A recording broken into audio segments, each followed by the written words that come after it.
الحمد لله وكفى وسلام على عباده الذين اصطفى أما بعد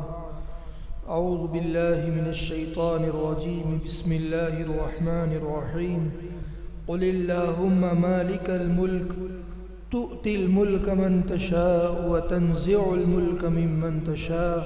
وتعز من تشاء وتذل من تشاء بيدك الخير إنك على كل شيء قدير صدق الله العظيم۔ محترم بزرگوں اور دوستوں، رمضان کی بابرکت گھڑیاں چل رہی ہیں۔ اس مہینے میں اللہ جل شانہ کی طرف سے فرشتوں سے یہ اعلان کروایا جاتا ہے، یا باغی الخیر اقبل و یا باغی الشر اقصر، اے خیر کے طلب کرنے والے آگے بڑھ اور اے شر کے طلب کرنے والے رک جا۔ روزہ جو اس مہینے کی اہم ترین عبادت ہے، جو رکن اسلام میں سے ایک رکن جسے قرار دیا گیا ہے، امام غزالی رحمۃ اللہ علیہ فرماتے ہیں کہ اس کے 3 درجات ہیں۔ ایک روزے کا درجہ تو یہ ہے کہ جو عام لوگ رکھتے ہیں، یعنی صبح صادق سے لے کر غروب آفتاب تک کھانے پینے اور نفسانی خواہش کو پورا کرنے سے آدمی رکے، تو یہ روزہ ہے۔ ان 3 چیزوں کے بغیر تو اس کا تحقق ہی نہیں ہو سکتا، یعنی روزہ روزہ ہی نہیں ہوگا اگر اس میں سے کوئی چیز نہ ہو۔ یہ تو پہلا درجہ ہے۔ دوسرا درجہ جو ہے کہ ان 3 چیزوں کے علاوہ بندہ اس طرح سے رہے کہ ہر نافرمانی سے بچے، یہ دوسرا درجہ ہے۔ یعنی محض کھانے پینے اور نفسانی خواہشات سے رکنا نہیں، بلکہ اپنے اعضاء و جوارح سے، ہاتھ پاؤں سے اور ہر طرح کی اللہ کی نافرمانی سے بچے اور اس طریقے سے روزہ مکمل کرے، تو فرمایا یہ دوسرا درجہ ہے۔ اور اس سے اوپر کا درجہ جو اللہ کے نیک بندے اولیاء کرام کو حاصل ہے، فرمایا کہ وہ درجہ یہ ہے کہ غیر اللہ کی طرف سے بالکل منہ پھیر لے، ہماتن اللہ کی طرف متوجہ۔ ہم ہمارے اکابرین کے جب حالات سنتے ہیں کہ ان کا رمضان کیسا ہوتا تھا، تو ہمیں یہ محسوس ہوتا ہے کہ واقعتاً یہ اسی درجے کے درجوں پر فائز لوگ تھے کہ غیر اللہ سے بالکل منہ پھیر کر ہماتن اللہ کی طرف متوجہ۔ معمولی سحر اور معمولی افطار وہ بھی اس وجہ سے کہ یہ سنت ہے، اس لیے کرتے ہیں۔ اس میں بھی چونکہ اتباع سنت ہے اس وجہ سے، ورنہ تو روحانی غذا تصور کیجئے ان کو کیسی حاصل ہوتی ہوگی۔ تو اللہ تبارک و تعالی ہمیں روزوں کے درجات میں ترقی کی توفیق عطا فرمائے۔ روزہ اگر حقیقی معنی میں روزہ ہو تو حدیث میں ہے الصوم جنۃ، روزہ ڈھال، یعنی روزے کی وجہ سے آدمی گناہوں سے بچ جاتا ہے۔ مفتی سعید احمد صاحب پالنپوری رحمۃ اللہ علیہ نے ایک وعظ میں بڑی عجیب و غریب روزے کی حکمت بیان فرماتے ہوئے کہا کہ اللہ سبحانہ و تعالیٰ نے جب نفس میں دونوں چیزیں رکھی ہیں، شر اور خیر، جب دونوں چیزیں اللہ نے رکھی ہیں، تو اللہ کی طرف سے کوئی ایسا انتظام ہونا چاہیے کہ شر مغلوب ہو اور خیر غالب ہو جائے، یعنی دونوں چیزیں۔ فَأَلْهَمَهَا فُجُورَهَا وَتَقْوَاهَا، نفس میں باری تعالیٰ نے شر بھی رکھا ہے اور خیر کا بھی مادہ رکھا ہے۔ تو اللہ تبارک و تعالیٰ نے یہ روزے کی عبادت ایسی عبادت عطا فرمائی ہے کہ اس سے شر مغلوب ہوتا ہے اور خیر غالب ہو جاتی ہے۔ لہذا اگر کوئی گناہ چھوڑنا چاہے تو بہترین موسم اس کا رمضان ہے، اس لیے کہ اللہ تبارک و تعالیٰ نے گناہوں پر لگانے والے جو اسباب ہیں، یعنی نفس اور شیطان دونوں کو کمزور کر دیا ہے کہ میرا بندہ خیر میں آگے بڑھ جائے۔ اس کے اندر خیر کا جو مادہ ہے وہ شر پر بھاری ہو جائے اور یہ ترقی کر کے تقوی حاصل کر لے۔ جو غرض قرآن کریم میں باری تعالیٰ نے بتائی ہے، یا ایھا الذین آمنوا کتب علیکم الصیام کما کتب علی الذین من قبلکم لعلکم تتقون، تاکہ تم تقوی والے بن جاؤ، اس لیے روزے کی عبادت عطا فرمائی۔ تو محترم بزرگوں اور دوستو،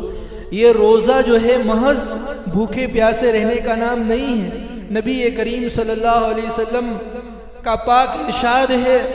کہ جو آدمی جھوٹ نہ چھوڑے اور گناہ نہ چھوڑے تو فَلَيْسَ لِلَّهِ حَاجَةٌ أَن يَدَعَ طَعَامَهُ وَشَرَابَهُ، تو اللہ تبارک و تعالیٰ کو اس کے بھوکے پیاسے رکھنے سے کوئی حاجت نہیں، یعنی اللہ تعالیٰ کو کوئی بھوکا پیاسا رکھنا ہمیں مطلوب نہیں۔ کوئی آدمی گناہ نہ چھوڑے، معصیت نہ چھوڑے تو محض بھوکا پیاسا رہنے سے کوئی مطلب نہیں۔ اصل یہ ہے کہ آدمی جو ہے طاعت میں آگے بڑھ کر معصیت کو چھوڑ دے۔ منقول بزرگان دین فرماتے ہیں کہ ایک مشق ہے کہ جب کھانا حلال ہے، حلال پیسوں سے حلال طریقے سے بنایا گیا، پینا حلال ہے، بیوی سے قربت حلال ہے، تو جب حلال چیزوں کو وقتی طور پر چھڑوایا گیا ہے، بندے کو دل کے اندر یہ بات بٹھانے کے لیے کہ جب باری تعالیٰ کے حکم پر حلال چھوڑ رہے ہو تو جو چیز ہر وقت حرام ہے، ہر وقت ناجائز ہے، اس کو چھوڑنے سے کیوں رکے ہو، اس کو چھوڑو۔ تو یہ تربیت دی گئی۔ تو رمضان مبارک کا یہ روزے والا عمل جو ہے ہم اپنا احتساب کریں کہ 20 روزے گزر گئے، 2 عشرے مکمل ہو گئے، کیا میرے دل میں یہ کیفیت پیدا ہو رہی ہے کہ جو گناہ کا تقاضا رمضان سے پہلے تھا یا جن گناہوں میں میں مبتلا تھا، ان 20 دنوں کے گزرنے کے بعد اس میں کچھ کمی یا اس سے چھٹکارا حاصل ہوا، تب تو ہم اپنے مقصد میں کامیاب ہیں، ہم اپنے مقصد میں کامیابی کی طرف بڑھ رہے ہیں کہ جس وجہ سے روزے دیے گئے ہیں، رمضان دیے گئے، وہ مقصد حاصل ہو رہا ہے۔ ایک تاجر جب تجارت کرتا ہے تو یہ دیکھتا ہے کہ جس غرض سے دکان لگائی ہے، جس غرض سے میں ساری محنت کر رہا ہوں، دوڑ دھوپ کر رہا ہوں، مشقت برداشت کر رہا ہوں، وہ تو نفع ہے، تو کیا وہ حاصل ہو رہا ہے نہیں ہو رہا؟ تو رمضان کے اندر جو مشقت چاہے تراویح کی ہو، چاہے روزے کی ہو، چاہے تلاوت کی ہو، یہ جو میں مشقت اٹھا رہا ہوں، اس کے نتیجے میں جو اصل فائدہ ہے معصیت اور گناہ والی زندگی کو چھوڑنا، کیا اس میں کامیاب ہو رہا ہوں؟ اگر ہے تو پھر اللہ کا شکر ادا کرنا ہے اور اس میں مزید ترقی کرنی ہے، اور اگر نہیں ہے تو پھر رمضان کے رمضان گزر جاتے ہیں، جیسا کہ حدیث میں جنہیں ابھی عرض کیا کہ اللہ تعالیٰ کو محض بھوکے پیاسے رہے کوئی، اس سے کوئی مطلب نہیں۔ تو یہ روزہ اتنی بڑی چیز ہے۔ اس رمضان کے مبارک مہینے کے اندر جیسا کہ کل بھی عرض کیا گیا تھا کہ قرآن کریم کے نزول کی وجہ سے یہ مہینہ اتنا بابرکت ہے۔ محترم بزرگوں اور دوستو، قرآن کریم تمام انبیاء علی نبینا وعلیہم السلام کو جو معجزات عطا فرمائے ہیں، ان معجزات جب تک نبی دنیا میں موجود رہے تو معجزہ رہا، اور جب وہ دنیا سے تشریف لے گئے معجزہ بھی چلا گیا۔ اور معجزہ اس وجہ سے دیا جاتا ہے نبی کو کہ ایک ایسی چیز کہ عام آدمی اس کو نہیں کر سکتا تھا، معجزہ عاجز کر دینے والا، یعنی مثلا حضرت موسیٰ علیہ السلام کو معجزہ دیا کہ آپ نے لاٹھی کو دریا میں مارا تو راستے بن گئے، یہ کوئی عام آدمی کر سکتا ہے؟ نہیں کر سکتا۔ حضرت عیسیٰ علیہ السلام کو یہ معجزہ عطا فرمایا کہ وہ مادرزاد اندھے کو اللہ کے حکم سے بینائی عطا فرما دیتے تھے، تو اللہ نے ان کو معجزہ عطا فرمایا۔ تو معجزہ کہتے اس کو ہے کہ جس سے سامنے والے کو پتہ چل جائے کہ یہ کوئی معمولی آدمی نہیں، یہ تو نبی ہے، اور پھر وہ انبیاء کی بات کو قبول کر۔ بات سمجھ میں آئی؟ تو نبی کریم صلی اللہ علیہ وسلم کو بہت سارے معجزے دیے گئے اللہ تبارک و تعالیٰ کی طرف سے، لیکن سب سے بڑا معجزہ جو آپ کو دیا گیا وہ قرآن کریم دیا گیا۔ چنانچہ آپ دیکھیے آج دنیا میں اسلام جس تیزی سے پھیل رہا ہے، یہ ایک حقیقت ہے دنیا کے اندر اسلام بڑی تیزی سے پھیل رہا ہے، تو جو لوگ مسلمان ہوتے ہیں جب ان سے پوچھا جاتا ہے کہ آپ مسلمان ہوئے کس وجہ سے، تو بہتوں کا جواب یہ ہوتا ہے کہ قرآن سن کر، قرآن کو سن کر ایک دل کے اندر اسلام سے محبت پیدا ہو۔ یہ قرآن ایسا زبردست معجزہ ہے کہ جو دلوں پر دستک دینے والی کتاب ہے۔ یہ میں اس وجہ سے عرض کر رہا ہوں کہ اس معجزے کی وجہ سے قیامت تک لوگ ہدایت پاتے رہیں گے، لیکن افسوس صد افسوس اس بات کا ہے کہ جس سے غیر فائدہ اٹھا کر ایمان کی دولت حاصل کر رہے ہیں، میں اور آپ اس قرآن کے معجزے سے کیا فائدہ اٹھا رہے ہیں؟ کتنا فائدہ ہم حاصل کر رہے ہیں قرآن سے؟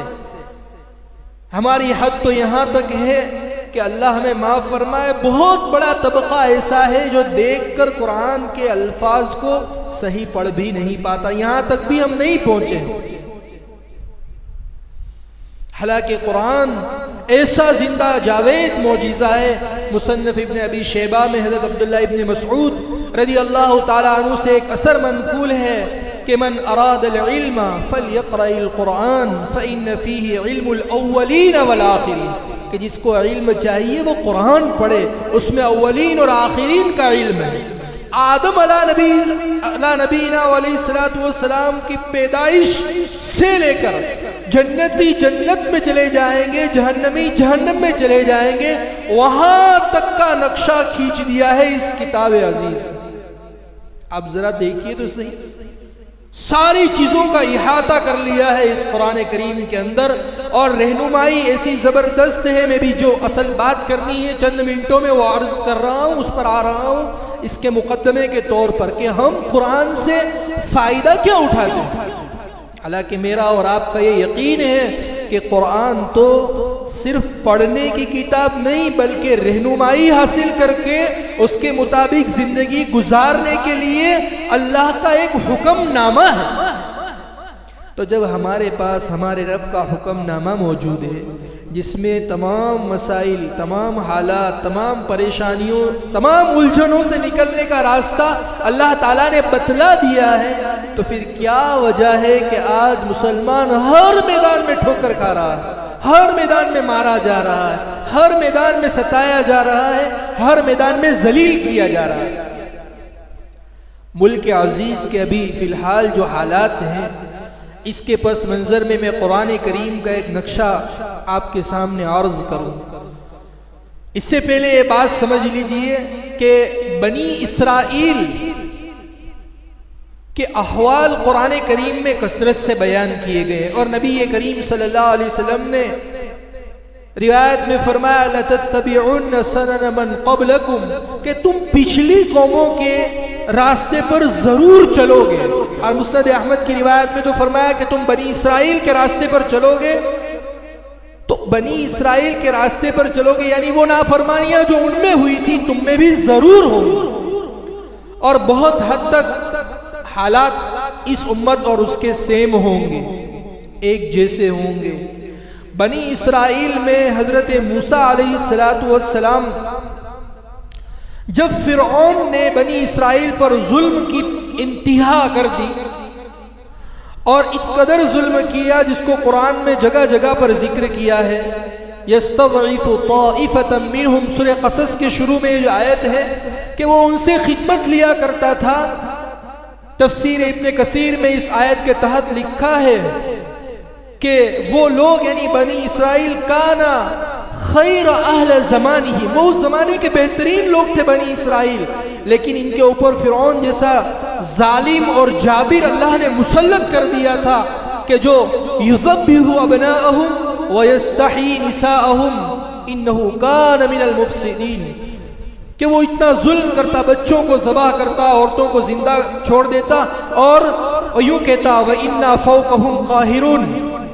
کہ ہم تو ان کے اوپر مکمل قدرت رکھتے ہیں، یعنی بنی اسرائیل کو کسی شمار میں نہیں لاتا تھا، ظلم ستم کی انتہا کرتا تھا۔ ملک اس کے ہاتھ میں تھا، ملک اس کے ہاتھ میں تھا، فوج اس کے ہاتھ میں تھی، سامنے جو بنی اسرائیل تھے ان کو کسی شمار میں نہیں لاتا تھا، خدمت بھی لیتا تھا ظلم بھی کرتا تھا اور بچوں کو ذبح کر دیتا تھا، سارا ظلم کرتا تھا، لیکن باری تعالیٰ نے پھر ارادہ فرمایا وَنُرِيدُ أَن نَّمُنَّ عَلَى الَّذِينَ اسْتُضْعِفُوا فِي الْأَرْضِ وَنَجْعَلَهُمْ أَئِمَّةً وَنَجْعَلَهُمُ الْوَارِثِينَ۔ ہم نے ارادہ کیا کہ ہم احسان فرمائے ان لوگوں پر جس کو زمین کے اندر کمزور کر دیا گیا، یعنی بنی اسرائیل کو اللہ تعالیٰ نے ارادہ کیا کہ اب اس قوم کو اٹھانا ہے، اس قوم کو اٹھانا ہے، اس ذلت میں پڑی ہوئی کمزور جس پر ظلم کیا جا رہا ہے اس کو اٹھانا ہے۔ وہ اٹھانا کیسا ہے؟ نجعلہم ائمۃ، ان کو پیشوائی بھی عطا کرنی ہے، اور ونجعلہم الوارثین، اور ان کو زمین میں وارث بنانا ہے۔ پھر اللہ تبارک و تعالیٰ نے حضرت موسیٰ علیہ السلام کی پیدائش اور ساری چیزیں، لیکن میں عرض یہ کرنا چاہتا ہوں کہ باری تعالیٰ نے اس ضعیف اور اس مظلوم قوم کو جب طاقت دینا چاہا تو قرآن کریم میں دوسری جگہ پر اللہ فرماتے ہیں وَجَعَلْنَاهُمْ أَئِمَّةً يَهْدُونَ بِأَمْرِنَا لَمَّا صَبَرُوا، کہ جب ان لوگوں نے صبر کیا، یعنی جمے رہے۔ صبر کرنے سے مراد یہ نہیں ہے کہ ہم جو عام معنی ہم مفہوم مراد لیتے ہیں، کوئی مصیبت آ گئی اور آدمی نے صبر کر لیا، یہ بھی صبر ہے، لیکن صبر یہ ہے کہ اللہ کے احکاموں پر جمنا، اللہ کے احکام پر جمے رہے، اور اللہ تبارک و تعالیٰ کے حکموں پر آئے اور پھر جمے، تو فرمایا تب ہم نے پیشوائی ان کو عطا کر دی۔ اور حضرت موسیٰ علیہ السلام نے جب اپنی قوم یعنی بنی اسرائیل کو جب انہوں نے فرعون کے ظلم سے تنگ آ کر کہا تو حضرت موسیٰ علیہ السلام نے کہا استعینوا، وقال موسیٰ لقوم استعینوا باللہ واصبروا ان الارض للہ، زمین تو اللہ کی ہے۔ یعنی فرعون یہ کہتا تھا کہ ہم ان کے اوپر قادر ہیں، جیسا کہ آج کا فرعون یہ کہتا ہے کہ ان کی تعداد کیا، ہمیں ان کی کوئی ضرورت نہیں، نہ ان کے کوئی سپورٹ کی ضرورت ہے، ہم تو ان کے اوپر برابر، زیادہ طبقہ ہمارا ہے، یہ تو مائنورٹی ہے، یہ تو کم ہے، ان کے سپورٹ کی کوئی ضرورت نہیں ہے، جو قانون بنانا ہو بنا دو ان کے خلاف، جو کرنا ہو کر دو، جو بل پاس کرنا ہو کر دو، یہ کچھ کر نہیں سکتے۔ ایسا ہی کچھ فرعون کا راستہ تھا۔ باری تعالیٰ نے حضرت موسیٰ علیہ السلام نے کہا استعینوا باللہ، اللہ سے مدد طلب کرو، واصبروا، اور جو اللہ کے احکامات ہیں ان پر جمے رہو، ان الارض للہ، زمین تو اللہ کی ہے، یورثها من یشاء من عبادہ والعاقبۃ للمتقین، وہ اپنے بندوں میں سے جس کو چاہتا ہے اس کا وارث بنا دیتا ہے، اور نتیجہ تو متقیوں ہی کے ہاتھ میں ہوگا۔ قرآن کریم میں جگہ جگہ اللہ فرماتے ہیں کہ وَلَقَدْ كَتَبْنَا فِي الزَّبُورِ مِن بَعْدِ الذِّكْرِ أَنَّ الْأَرْضَ يَرِثُهَا عِبَادِيَ الصَّالِحُونَ، کہ اس زمین کے وارث تو میرے نیک بندے ہی رہیں گے۔ جگہ جگہ اللہ تعالیٰ نے قرآن کریم کے اندر مومنوں کے ساتھ مدد کا وعدہ فرمایا۔ ہم تو سمجھتے ہیں کہ مومنوں کی مدد اِنَّا لَنَنْصُرُ رُسُلَنَا وَالَّذِينَ آمَنُوا فِي الْحَيَاةِ الدُّنْيَا، ہم رسولوں کی اور مومنین کی دنیا میں بھی مدد کرتے ہیں، لیکن بزرگوں اور دوستوں، قرآن کریم سے جیسا ہمیں اثر لینا چاہیے اور اس کی تعلیمات پر جس قدر عمل کرنا چاہیے، اس کا 1% بھی ہم نے ابھی تک اس کو سمجھا نہیں ہے۔ حضرات صحابہ کے عام حالات سنیں۔ حضرت عمر رضی اللہ تعالیٰ عنہ کے بارے میں ہے کہ جب فجر کی نماز پڑھاتے تو جب تلاوت کرتے کئی صفوں تک رونے کی آواز آتی تھی۔ امام ابو حنیفہ رحمۃ اللہ علیہ کے بارے میں ہے کہ جب نماز میں قرآن پڑھنے لگے اور یہ آیت آ گئی وَامْتَازُوا الْيَوْمَ أَيُّهَا الْمُجْرِمُونَ، تو اس کا ایسا اثر لیا دل کے اوپر کہ صبح کر نبی کریم صلی اللہ علیہ وسلم جب نماز میں یہ آیت آئی ان تعذبہم فإنہم عبادک وإن تغفر لہم فإنک انت العزیز الحکیم، تو روتے روتے آپ اس آیت کو پڑھتے ہی رہے۔ ان کے یہاں قرآن کریم صرف پڑھ جانے کی کتاب نہیں تھی، بلکہ ایک ایک آیت سے جو ہے اثر لیتے تھے۔ امام زین العابدین رحمۃ اللہ علیہ کے بارے میں ہے کہ وہ بہت روتے تھے، تو کسی نے کہا کہ آپ اتنا کیوں روتے ہیں، آپ تو نبی کے خاندان میں سے ہیں، تو انہوں نے کہا کیا تم نے قرآن میں یہ نہیں پڑھا فَإِذَا نُفِخَ فِي الصُّورِ فَلَا أَنْسَابَ بَيْنَهُمْ، ایک ایک آیت کے اوپر کہ جب سور پھونکا جائے گا تو کوئی نسب نہیں ہوگا تمہارے درمیان۔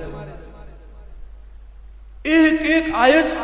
آیت سے دل پر اثر لیتے تھے اور اس کے مطابق زندگی گزارتے تھے، تو ہمیں قرآن کریم سے جو اثر لینا ہے اور جس کے مطابق ہمیں چلنا ہے آگے، اللہ فرماتے ہیں ان تصبروا وتتقوا، اگر تم احکامات پر جمے رہو گے،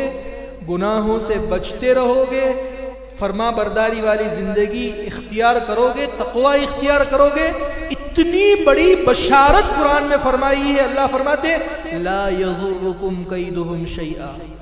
ان تصبروا وتتقوا لا یضرکم کیدہم شیئا، اگر تم صبر اور تقوی اختیار کرو گے تو ان باطل پرستوں کی کوئی تدبیر تمہیں کوئی نقصان نہیں پہنچائے گی، کوئی تدبیر بھی تمہیں کوئی نقصان نہیں پہنچائے گی۔ ورنہ آج ہم دیکھیں ان منصوبے باطل کے ایسے منصوبے ہیں کہ اسپین کی تاریخ دوبارہ یہاں اس ملک میں دہرانے کے لیے بالکل آمادہ ہے۔ جب اس نے دیکھا کہ اسپین میں مسلمانوں کا زوال اس طریقے سے آیا کہ مدارسوں کو بند کر دیا جائے، علماء سے امت کو کاٹ دیا جائے، تو اسی راستے پر ہمارا ملک چل رہا ہے۔ بعض صوبوں میں تو مدارس کے اوپر تالے لگانے کی تجویز پاس کر دی، اور ان کے منصوبوں میں سے اہم ترین منصوبہ یہ ہے کہ مدارس کہ جس سے امت کے اندر دین پہنچ رہا ہے، امت کے ہر طبقے کے اندر دین کی روح زندہ ہے، مدارس کی وجہ سے زندہ ہے۔ مدارس کی خدمت سے امت کے اندر دین کی چہل پہل جو ہو رہی ہے، اس کو بند کر دیا جائے، کسی طریقے سے ان کو آتنکواد کا اڈا بتلا کر بند کر دیا جائے، اور اس امت سے خصوصاً ہندوستان کے مسلمانوں سے دین کی روح کو چھین لیا جائے، جہاں سے علم پہنچتا ہے، جہاں سے ان کے ہاں قرآن پہنچتا ہے، یہ جب چیزیں چھین لی جائے۔ اگر ہم نے ایسے سنگین ترین حالات میں بھی اپنی زندگی کو تبدیل کرنے کا فیصلہ نہ کیا تو آپ ذرا دیکھیے پچھلے چند سالوں میں باطل اپنے جس منصوبے کو اس نے ہاتھ میں لیا وہ پورا کر دیا، جس منصوبے کو ہاتھ میں لیا اس کو پورا کر دیا۔ ایسا نہیں ہے کہ اللہ تبارک و تعالیٰ کی مدد مومنوں کے ساتھ نہیں، لیکن مومنین نے ایسا زبردست اللہ کی نافرمانی اور اللہ تبارک و تعالیٰ کے مقابلے پر آ گئے ہیں کہ بس اللہ کے احکام کو توڑنا شروع کر دیا، تو پھر اللہ تبارک و تعالیٰ نے ایسا ظلم اور ستم کا نظام مسلط کر دیا ہے کہ ہمیں آپ کو احساس نہیں ہے۔ ورنہ ان سے پوچھئے جو ظلم کی زد میں آ گئے ہیں، جن کے گھروں کو توڑ دیا جا رہا ہے، جہاں ظلم اور ستم ڈھائے جا رہے ہیں، جو ظلم کا شکار ہو گئے، کل وہ ہو گئے، کل ہم بھی ہو سکتے ہیں۔ اگر اللہ تبارک و تعالیٰ کی طرف سے اگر ہماری مدد اگر ہم چاہتے ہیں تو باری تعالیٰ کا ایک ہی ضابطہ ہے، اور اللہ تبارک و تعالیٰ اپنے ضابطوں کو تبدیل نہیں کرتا۔ وَلَن تَجِدَ لِسُنَّتِ اللَّهِ تَبْدِيلًا وَلَن تَجِدَ لِسُنَّتِ اللَّهِ تَحْوِيلًا۔ اللہ اپنے ضابطوں کو تبدیل نہیں کرتا۔ اللہ کے مدد بھیجنے کے جو ضابطے کل تھے آج بھی وہی ہیں، کل بھی وہی ہیں۔ اللہ فرماتے ہیں ان تنصروا اللہ ینصرکم، دین کو ہم اپنی زندگی میں جگہ دیں، اپنے ماحول کے اندر جگہ دیں، اپنی جد و جہد اس کے پیچھے کریں کہ میری زندگی، میری اولاد کی زندگی کے اندر دین باقی رہے۔ دیکھیے ایک بات کہہ کر اپنی بات ختم کروں۔ حضرت ابراہیم علیہ السلام اتنے جلیل القدر پیغمبر ابو الانبیاء ہیں، لیکن اپنی دعا، ان کی دعا سنیے، وَجُنُبْنِي وَبَنِيَّ أَن نَعْبُدَ الْأَصْنَامَ، اے اللہ مجھے اور میری اولاد کو بت پرستی سے بچا۔ کہیں قرآن کریم میں اللہ فرماتے ہیں ام کنتم شہداء اذ حضر یعقوب الموت، کہ تم حاضر تھے اس وقت جب یعقوب علیہ السلام کے پاس موت کا وقت آیا، فرمایا اذ قال لبنیہ ما تعبدون من بعدی، اے میرے بچوں تم میرے بعد کس کی عبادت کرو گے۔ دیکھیے کہنا یہ چاہتا ہوں نبی کو اپنی اور اپنی اولاد کی، اپنی نسل کی ایمان عقیدے کے بارے میں کتنی فکر ہے۔ حالانکہ نبی تو وہ ہوتا ہے جس کو اللہ منتخب کرتے ہیں اصلاح کے لیے اور دعوت کے لیے اور بندوں کے اندر دین اور توحید کا پرچار کے لیے اور پھیلانے کے لیے۔ تو جب وہ اتنی مقدس ہستیاں اپنے بارے میں اتنی فکر مند ہیں تو میں اور آپ، ہمارا کیا خیال ہے؟ ہم اپنے ایمان سے، ہم اپنی توحید سے بالکل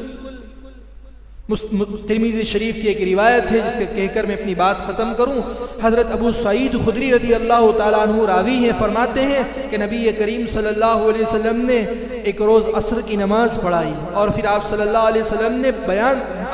آپ نے خطبہ دیا اور قیامت تک کے اہم احوال کو ذکر کر دیا، اور اس خطبے کے اندر یہ بات بھی ذکر فرمائی، الا ان بنی آدم خلقوا علی طبقات شتى، خوب توجہ سے سنو کہ بنی آدم مختلف طبقات پر پیدا کیے گئے ہیں۔ شارحین حدیث لکھتے ہیں کہ مختلف طبقات ایمان اور کفر اور اس کے وقت کے اعتبار سے مختلف طبقات پر پیدا کیے گئے ہیں۔ پھر آگے آقا صلی اللہ علیہ وسلم نے فرمایا منہم من یولد مؤمنا ویحیا مؤمنا ویموت مؤمنا، بعض تو ایسے ہیں جو مومن پیدا ہوئے، یعنی گھرانہ اللہ نے ایمان والا دیا تھا، ساری زندگی ایمان پر رہے اور ایمان پر ہی انتقال فرمائے۔ اللہم اجعلنا منہم، اللہ ہمیں ان میں سے بنائے۔ پھر فرمایا وَمِنْهُمْ مَنْ يُولَدُ كَافِرًا وَيَحْيَا كَافِرًا وَيَمُوتُ كَافِرًا، بعض ایسے ہیں کہ جو کافر ہونے کی حالت میں پیدا ہوئے، یعنی کافر، ہر آدمی تو فطرت پر ہی پیدا ہوتا ہے، لیکن اللہ تعالیٰ نے اس کو کافر گھرانے میں پیدا کیا، پھر اس کے والدین نے اس کو کفر کے اوپر اس کی پرورش کی، تو کہا کہ بعض کافر پیدا ہوتے ہیں، کافر زندگی گزارتے ہیں اور کافر ہی مر جاتے ہیں۔ اور پھر فرمایا وَمِنْهُمْ مَنْ يُولَدُ مُؤْمِنًا، بعض ایسے ہیں کہ جو مومن گھرانے میں پیدا ہوئے، وَيَحْيَا مُؤْمِنًا، اور زندگی بھر پوری مومن رہے، وَيَمُوتُ كَافِرًا، اور مرے تو کفر پر مرے۔ پھر فرمایا وَمِنْهُمْ مَنْ يُولَدُ كَافِرًا وَيَحْيَا كَافِرًا وَيَمُوتُ مُؤْمِنًا، اور کچھ ایسے ہیں جو کافر پیدا ہوئے، کافر زندگی گزاری اور مرے تو ایمان پر مرے۔ اس میں شارحین حدیث فرماتے ہیں آدمی اپنے خاتمے کے بارے میں فکر مند رہے، آدمی اپنے خاتمے کے بارے میں فکر مند رہے، جتنا خطرہ، جتنی امید ہے کہ کوئی غیر مسلم مرنے سے پہلے ایمان قبول کر لے، اتنا ہی خطرہ ہے کوئی عبداللہ عبد الرحمن مرنے سے پہلے کفر میں چلا جائے۔ کتنی ڈرا دینے والی بات ہے، ہم اپنے ایمان کے بارے میں، دین کے بارے میں بالکل بے پرواہ ہیں۔ رمضان المبارک کا آخری عشرہ ہے، جیسا میں نے شروع میں عرض کیا، گناہ چھوڑنے اور اطاعت پر آنے کے لیے اللہ تعالیٰ نے سارے اسباب، صحیح حدیث میں ہے کہ یہ مہینہ ایسا ہے کہ جس میں جنت کے دروازے کھول دیے جاتے ہیں، جہنم کے دروازے بند کر دیے جاتے ہیں، سرکش شیطانوں کو قید کر لیا جاتا ہے۔ مطلب یہ ہے کہ جنت میں لے جانے والے اعمال آسان کر دیے جاتے ہیں، جہنم میں لے جانے والے اعمال سے جو ہے طبیعتوں کو ہٹا دیا جاتا ہے، اور جو گناہوں کا سب سے بڑا سرچشمہ ہے نفس اور شیطان، ان دونوں پر اللہ تبارک و تعالیٰ کی طرف سے زبردست لگام کس لی جاتی ہے، روزوں کے ذریعے نفس کو کمزور کر دیا جاتا ہے اور شیاطین، شرکش شیاطین کو قید کر لیا جاتا ہے، سارے اسباب موافق کر دیے جاتے ہیں کہ میرا بندہ جو ہے اطاعت، فرما برداری اور تقوی حاصل کر لے۔ اور پھر ختم رمضان پر نبی کریم صلی اللہ علیہ وسلم فرماتے ہیں کہ ایک اعلان کیا جاتا ہے کہ معاف کر دیا۔ صحابہ نے پوچھا کہ مغفرت کا یہ اعلان کیا جاتا ہے لیلۃ القدر میں کیا جاتا ہے؟ تو کیا نہیں، دستور یہ ہے کہ جب مزدور اپنی مزدوری پوری کر لیتا ہے تو اس کو مزدوری ادا کی جاتی ہے۔ تو رمضان میں کچھ تو مزدوری ہو، کچھ تو محنت ہو، کچھ تو مشقت آدمی برداشت کرے، چند دن باقی ہے، اس کی خوب قدردانی کرنی ہے۔ اللہ جل شانہ ہم تمام کو عمل کی توفیق عطا فرمائے۔ واخر اللهم لك الحمد شكرا ولك المن فضلا، اللهم لك الحمد كما أنت أهل، فصلي وسلم على محمد كما أنت أهل، وافعل بنا كما أنت أهل، فإنك أهل التقوى وأهل المغفرة، يا أحد الصمد الذي لم يلد ولم يولد ولم يكن له كفوا أحد، يا ذا الجلال والإكرام، يا حنان يا منان، يا حرز الضعفاء، يا كنز الفقراء، يا حي يا قيوم، برحمتك نستغيث، واصلح لي شاني كله ولا تكلني إلى نفسي طرفة عين، لا إله إلا أنت سبحانك إني كنت من الظالمين، ربنا ظلمنا أنفسنا وإن لم تغفر لنا وترحمنا لنكونن من الخاسرين، ربنا آتنا في الدنيا حسنة وفي الآخرة حسنة وقنا عذاب النار، ربنا لا تؤاخذنا إن نسينا أو أخطأنا، ربنا ولا تحمل علينا إصرا كما حملته على الذين من قبلنا، ربنا ولا تحملنا ما لا طاقة لنا به، واعف عنا واغفر لنا وارحمنا، أنت مولانا فانصرنا على القوم الكافرين، فانصرنا على القوم الكافرين فانصرنا على القوم الكافرين رب اجعلني مقيم الصلاة ومن ذريتي ربنا وتقبل دعاء ربنا اغفر لي ولوالدي وللمؤمنين يوم يقوم الحساب رب ارحمهما كما ربياني صغيرا اللهم إنك عفو كريم تحب العفو فاعف عنا يا كريم اللهم مغفرتك أوسع من ذنوبي ورحمتك أرجى عندي من عملي اللهم أنت ربي لا إله إلا أنت خلقتني وأنا عبدك وأنا على عهدك ووعدك ما استطعت أعوذ بك من شر ما صنعت أبوء لك بنعمتك علي وأبوء بذنبي فاغفر لي إنه لا يغفر الذنوب إلا أنت اللهم إني أسألك العفو والعافية في الدنيا والآخرة اللهم إني أسألك العفو والعافية في ديني ودنياي وأهلي ومالي اللهم استر عوراتي وآمن رواتي اللهم احفظني من بين يدي ومن خلفي وعن يميني وعن شمالي وعن يميني وعن شمالي اللهم إني أسألك الهدى والتقى والعفاف والغنى اللهم إني أسألك رضاك والجنة وأعوذ بك من سخطك والنار وأعوذ بك من سخطك والنار وأعوذ بك من سخطك والنار اللهم إني أعوذ بك من جهد البلاء ودرك الشقاء وسوء القضاء وشماتة الأعداء اللهم إني أعوذ بك من زوال نعمتك وتحول عافيتك وفجاءة نقمتك وجميع سخطك اللهم آتي نفسي تقواها وزكيها وأنت خير من زكاها أنت وليها ومولاها يا مصرف القلوب صرف قلوبنا على طاعتك يا مقلب القلوب ثبت قلبي على دينك اللهم اكفني بحلالك عن حرامك وأغنني بفضلك عمن سواك وأغنني بفضلك عمن سواك وأغنني بفضلك عمن سواك اے اللہ ہمارے گناہوں کو معاف فرما دے اے اللہ ظاہر میں کہیں اسے بھی معاف فرما دے چھپ کر کہیں اسے بھی معاف فرما دے تنہائی میں کہیں اسے بھی معاف فرما دے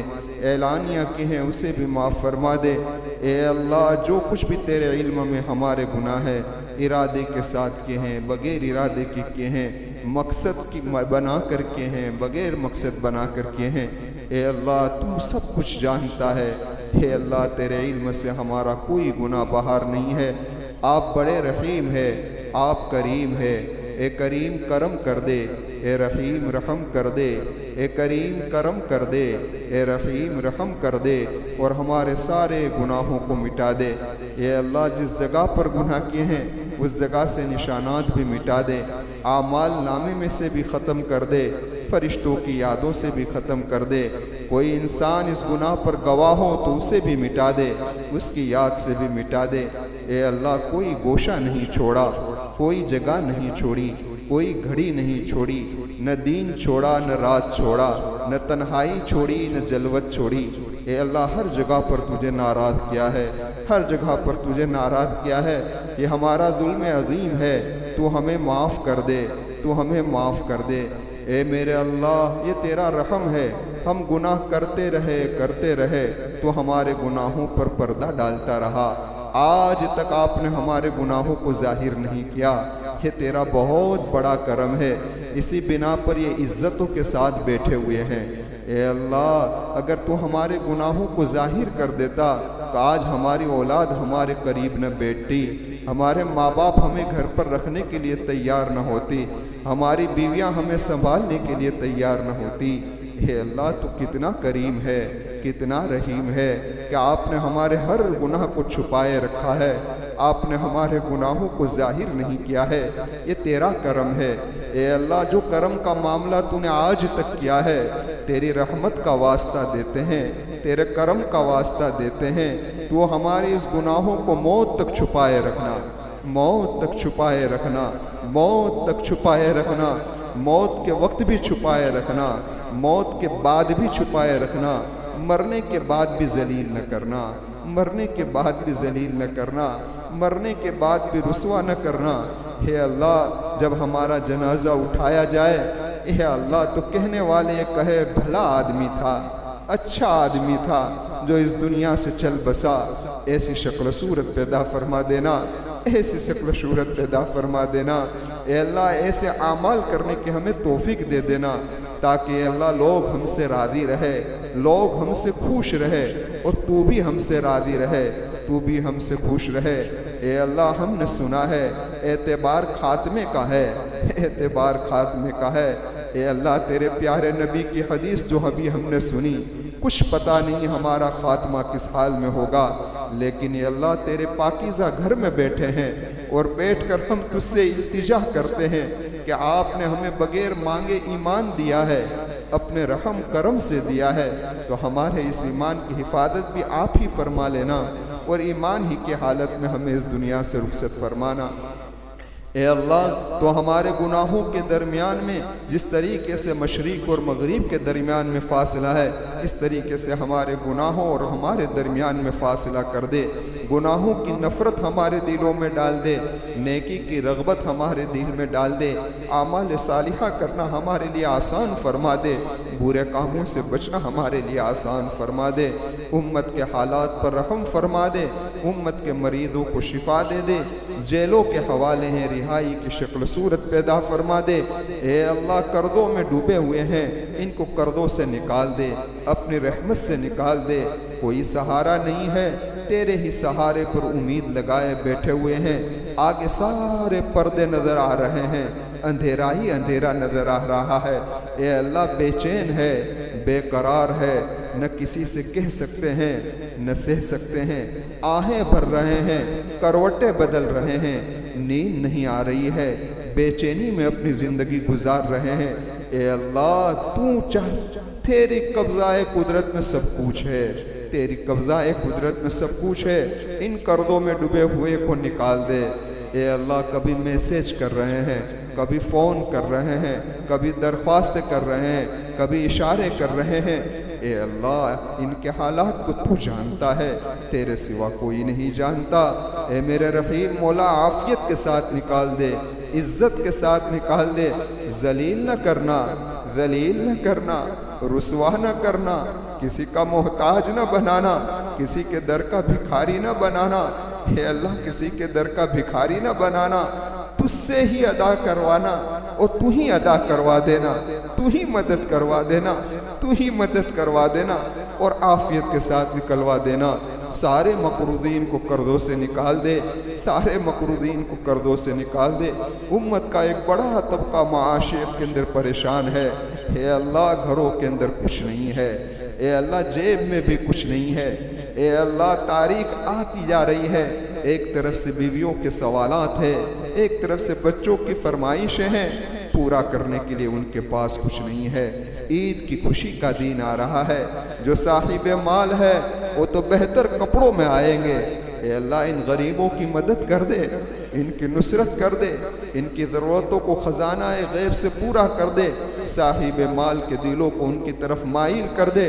امت کی زکوٰۃ جو نکل رہی ہے، اے اللہ صحیح جگہ پر پہنچے ایسی شکل و صورت پیدا فرما دے، صحیح جگہ پر پہنچے ایسی شکل و صورت پیدا فرما دے۔ اے اللہ ہم سے راضی ہو جا، تیری محبت دے دے، تیری معرفت دے دے، تقویٰ دے دے، طہارت دے دے، خلوت میں تیری یاد دے دے، جلوت میں تیری یاد دے دے، خلوت میں تیرا خوف دے دے، جلوت میں تیرا خوف دے دے، تیری ایسی محبت دے دے کہ عبادت کرنا آسان ہو جائے، تیرا ایسا خوف دے دے کہ گناہوں سے بچنا آسان ہو جائے۔ اور اے اللہ یہ مجمع یہاں بیٹھا ہوا ہے، نہ جانے کون کتنا پریشان ہوگا، تو ہی جانتا ہے، کوئی اپنے حالات کسی کو نہیں کہتا، اپنے دل کے اندر سہ کر بیٹھ جاتے ہیں، کسی کو کہہ بھی نہیں سکتے، لیکن اے اللہ تو سب کا رب ہے، سب کا رب ہے، اسی لیے تو ہر دعا کی ابتدا آپ ہی نے ربنا سے کروائی ہے۔ ربنا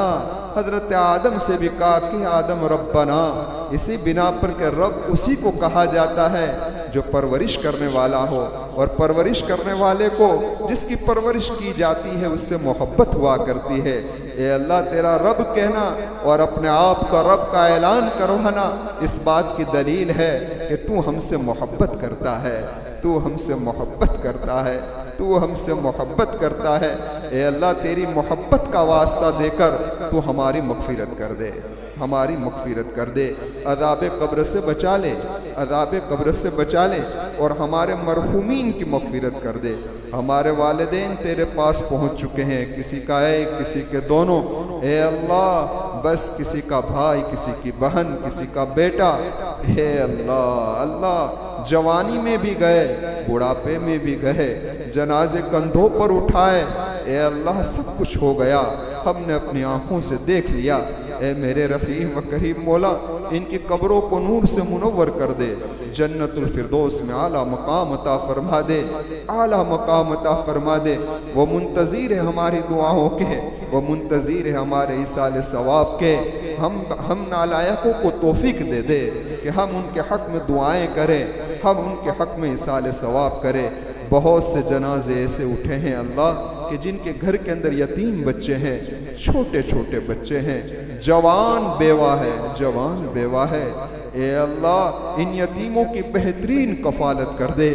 بہترین کفالت کر دے، بہترین کفالت کر دے۔ یا اللہ تو ان کا حامی بن جا، تو ان کا مددگار بن جا، تو ان کا ناصر بن جا۔ اے اللہ ان بیواؤں کی عزتوں کی حفاظت فرما لینا، یہ پور فتن زمانے میں ان بیواؤں کی عصمتوں کی حفاظت فرما لینا، ان کی عزتوں کی حفاظت فرما لینا، ان کی پاک دامنی کی حفاظت فرما لینا، انہیں پاک دامنی کے ساتھ زندگی میں جلانا اور اسی حال میں اس دنیا سے انہیں رخصت فرمانا۔ اے اللہ ان کی ضرورتوں کو خزانہ غیب سے پورا کر دے۔ اللہ ہمارے اساتذاؤں کی مغفرت کر دے، جو اساتذہ حیات ہیں ان کی عمروں میں عافیت، عزت و صحت کے ساتھ برکت عطا فرما۔ اور اے اللہ تیرے نزدیک کون مقبول ہے، کون مردود ہے، تو جانتا ہے، تیرے سوا کوئی نہیں جانتا۔ اے میرے اللہ تیرے نزدیک جو مقبول ہے،